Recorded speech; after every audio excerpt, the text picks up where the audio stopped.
tuberosidade coxal, crista ilíaca, tuberosidade sacral, linha glútea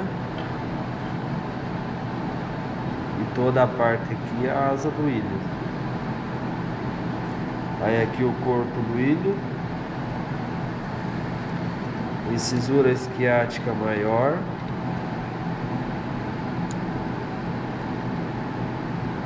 e aqui embaixo a espinha esquiática. Aí o corpo do isquio, toda essa parte aqui. A incisura esquiática menor.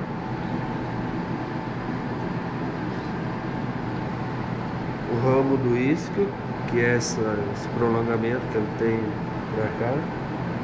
E a tábua do isquio é essa parte plana aqui. Aí o pubis. Está lá no centro. A sínfise púbica e a sínfise esquiática.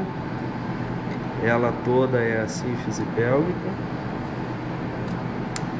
Daí tem o pecten do pubis, que é essa região aqui. O ramo cranial do pubis, dois lados. O corpo do pubis,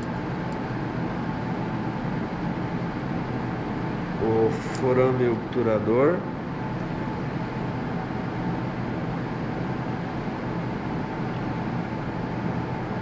e o arco esquiático aqui na frente.